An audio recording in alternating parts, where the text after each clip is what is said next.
Charles Freer Andrews was born on February 12, 1871, in Newcastle upon Tyne, England.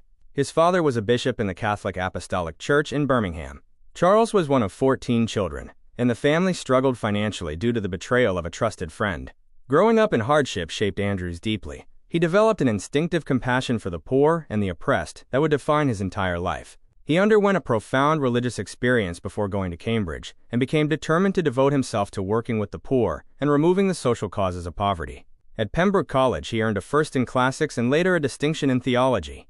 In 1904, Andrews joined the Cambridge Brotherhood in Delhi and began teaching philosophy at St. Stephen's College, where he grew close to many of his Indian colleagues and students.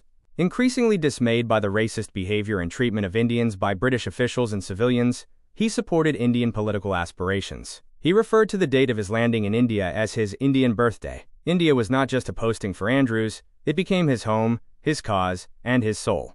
In 1913, Andrews made the decision to travel to South Africa, having followed Gandhi's efforts to improve conditions for Indian laborers and end racial discrimination. Upon landing at Durban on January 1, 1914, Andrews immediately approached Gandhi, who had recently been released from prison, and stooped down to touch his feet, a gesture which horrified the Europeans on the quayside. Gandhi later said of this friendship, "Nobody probably knew Charlie Andrews as well as I did. When we met in South Africa, we simply met as brothers, and remained as such to the end." Gandhi gave Andrews two affectionate names. He called him Christ's faithful apostle, based on his initials CFA, and Gandhi's students at St. Stephen's College named him Dinabandhu, meaning friend of the poor. Andrews was perhaps the only major figure who addressed Gandhi by his first name, Mohan.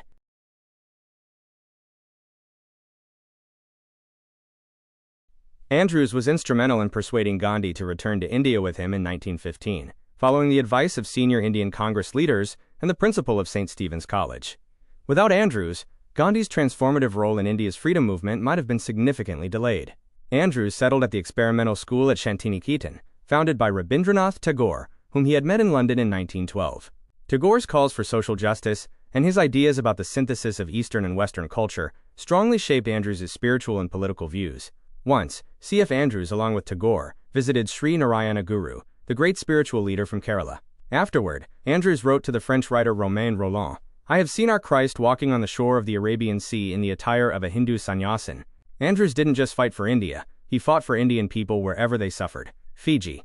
In 1915, Andrews and William Pearson were sent to Fiji to investigate the brutal conditions of Indian indentured laborers.